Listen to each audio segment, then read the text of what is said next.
So I've been seeing the questions that y'all been asking me on Instagram, on TikTok, and pretty much all over the place.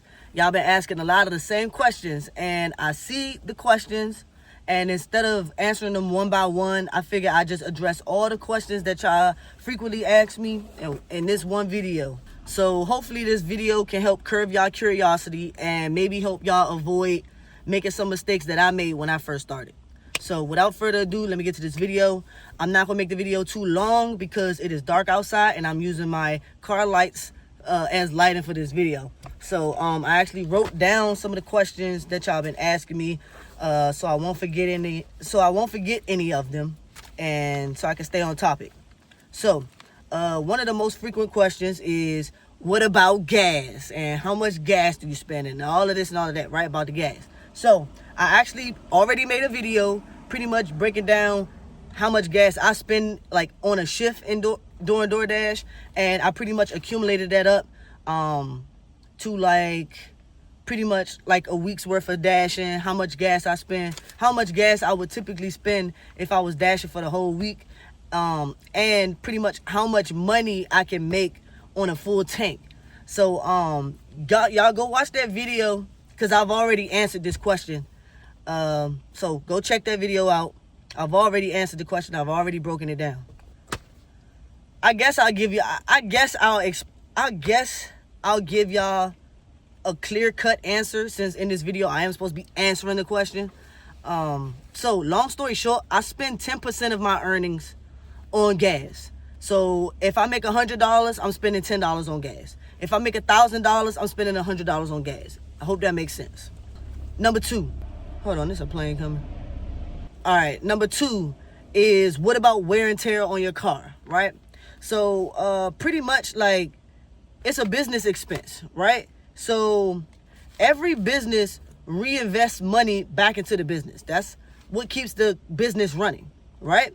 So come on now, like I was a general manager for 4 years, and I know that the money that you make, the profit that you make is not 100% profit. You have to pay your employees, you have to pay the bills, you have to pay for expenses, you have to pay the rent for the building. All this stuff is coming out of the money that you make from the company. So yes, the money that I make from my business, I put back into the business. Y'all have to understand that something like DoorDash and doing gig work, when you are using a vehicle to do DoorDash, not like a bicycle, not a walker, when you're using a vehicle that requires gas and that requires maintenance and stuff like that, that is considered an investment, okay? And every investment comes with risk. And some of y'all won't understand that because this isn't for everybody. Not everybody is confident enough or courageous enough to take a chance. Yes, we are taking a chance when we use our vehicles, especially our personal vehicles at that. When you are taking a chance, okay? Yes, you may lose your whole bottom line. You might lose the principal. You may end up losing your car. Yes, that's a risk that you take. But that's why it's important for you to be strategic about what car you're using to do DoorDash. If you're using a gas guzzler, a big ass Expedition to do DoorDash, then I mean, come on. Like, make that make sense. If you're driving a car that costs a lot of money to get fixed, the repairs cost a lot of money, then yes, you're going to be spending a lot of money on repairs. That's why it's important for you to do regular maintenance on your car, do regular oil changes, do regular checkups on your car just to make sure that everything is okay. Run diagnostics, take it to a mechanic, tell them to check out certain things, and listen to your car when it's talking to you. Don't wait a week and ignore the signs.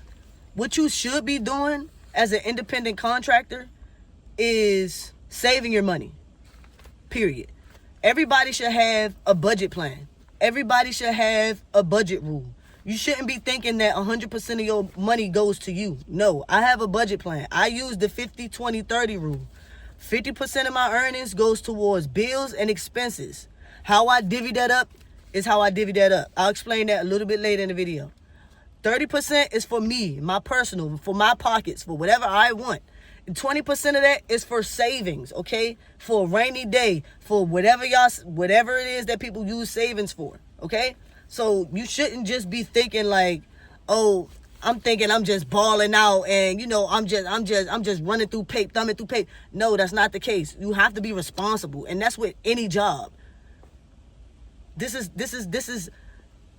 a real job. This is a real business. You have to treat it as such. You cannot be irresponsible when it comes to this type of work. Moving on. Number 3 is how much was your rent? Because I let y'all know that for a whole year I was using DoorDash to pay my rent for a whole year. And so y'all want to know how much I paid in rent? For one, it's none of your business. I'm not asking y'all how much y'all pay for rent. I'm not asking y'all if y'all on Section 8, if y'all on government assistance, if y'all live in a shack, if y'all, you feel what I'm saying? I'm not judging y'all. So why judge me? Just know I paid my rent using DoorDash because I quit my job in February of 2025. And I used DoorDash to pay my rent from February 2025 to April 2026. That is a little over a year. Yes, DoorDash sustained me well enough for me to be able to pay my bills, make a living, do what I want to do, eat, because no, I don't get food stamps. No, I'm not on government assistance. I pay market rent. I pay my groceries flat out. I do everything on my own, out of pocket. Now, y'all, if you want to ask how I managed to pull it off, how I managed to pull off paying my rent a whole year using DoorDash, for one, God. Having faith in God that everything was going to be taken care of and that whatever happened was supposed to happen. Okay? God wanted me to stay in that apartment for another year, so he allowed me to do that using DoorDash and by me having a roommate. Okay? I was married. Okay? I had a roommate, a partner that was going half on the rent. No, okay, she wasn't going half on the rent. I'm not going to lie. I was paying still majority of the rent. I was paying at least 80% of the bills came out of my pockets. And I was just doing DoorDash. No DJing, no other side gigs. Toward the end of the year, I pivoted because I lost my car and I was unable to do DoorDash for like a small window of time. From September 2025 to February 2026, I was not doing DoorDash like full time. I had to rent a car. To do DoorDash in order to keep money flowing in. So that's an extra expense. That's like $300 a week that I was paying on rental cars, while on top of that still paying my bills. So the time in between, I was doing catering gigs. Okay? But yes, that's how I managed to do it. And if y'all really want to know how much my rent was, if I tell y'all, y'all probably not going to believe me anyways, okay? Moving on. How do I file taxes? I use TurboTax. I file my own taxes, okay? What's important for independent contractors to do that do DoorDash, Instacart, whatever, what's important for us to do to prepare for tax time is put money aside. And this goes back to your budgeting rule. You have to budget your money. You can't just think that you can splurge through all your money like you don't have no expenses. You do. Because the money that you make, your wages and your earnings are not being taxed throughout the year. Okay? So the clients that hire you or the gigs that you accept, right? They are not being taxed. So at the end of the year, you have to pay what you owe. Unlike a regular job where the taxes come out throughout the year, even though you have an option, you have a choice. But most people choose to have the taxes taken out throughout the year so that they can get a return, right? However, with us, we don't get the money taken out throughout the year. We have to pay it at the end of the year. So the smartest thing to do is to put money aside so that you can be prepared to pay your taxes. What you need to do, and what I do, is I track my expenses, okay? Right in my glove department, I have all the receipts from all the car repairs that I had done on my car, all the oil changes, all the mechanical services that I got done. I keep receipts for that. And another thing, I use Upside. So all of my gas receipts are tracked. I use that to track my gas receipts for the year. So not only do not only does Upside allow me to keep track of the gas that I spend, but it also allows me to get cash back, a cash back return on the gas that I spend, right? So if y'all want to use Upside, I'm going to drop my link down below. You get like $15 cash back upon your first purchase, no matter if it's gas, groceries, or restaurant. So check that out. Every time you get gas and you use your card, not cash, this does not work for cash, but every time you get gas and you use your card, you get a percentage of that cash back, okay? Real money. You can cash it out. Not no gift card, none of that. It's real money. And yeah, I would advise people to hire a tax specialist so that they can help them in a more professional manner. If you need help, if this is something that you can't do on your own or don't want to do on your own, definitely hire a tax specialist.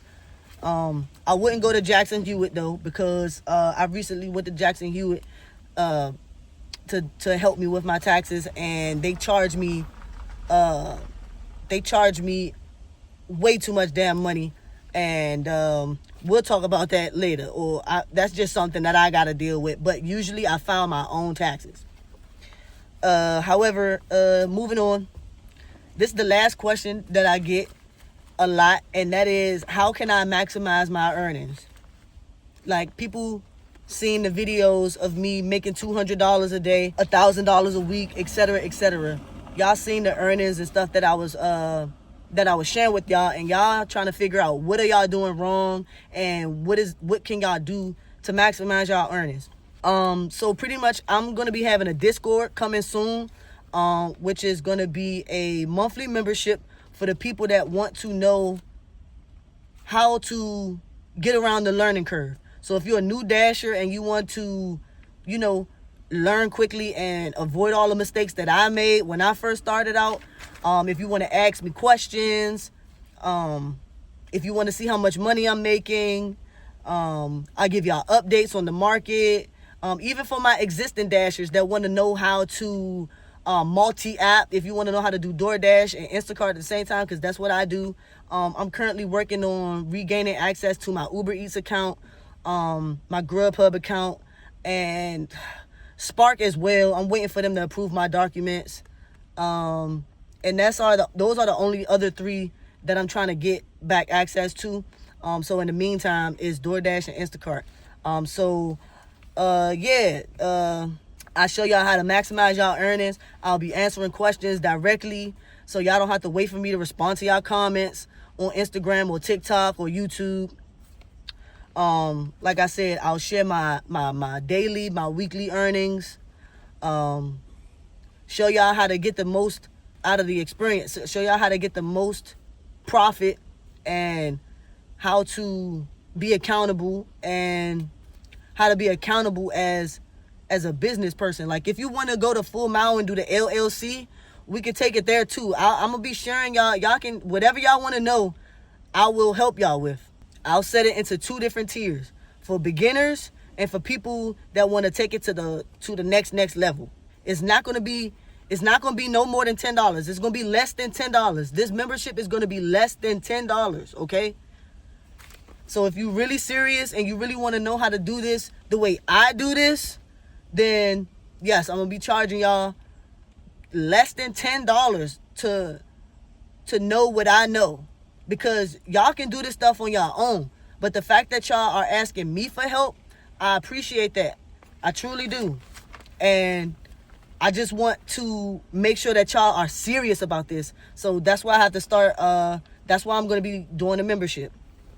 So, yeah, that is pretty much it. Those are the questions that I get a lot. Those are the questions that y'all really wanted me to answer for y'all. So, there y'all go. So, disclaimer. I do not claim to know everything, okay? I'm not a guru. I'm just showing y'all and telling y'all what I know. And I'm still learning. And we can learn together. That's why I'm starting this Discord. So we can share strategies. We can learn together, we can grow together, and we can know together. But if my journey can help people save time, save money, save frustrations, then I'm here to help. So if the Discord is something that y'all will be interested in, let me know down below in the comments, and stay tuned for that. And yeah, if you tapped into this video, I appreciate it. But I gotta get up out of here, so I'm gonna see y'all in the next video.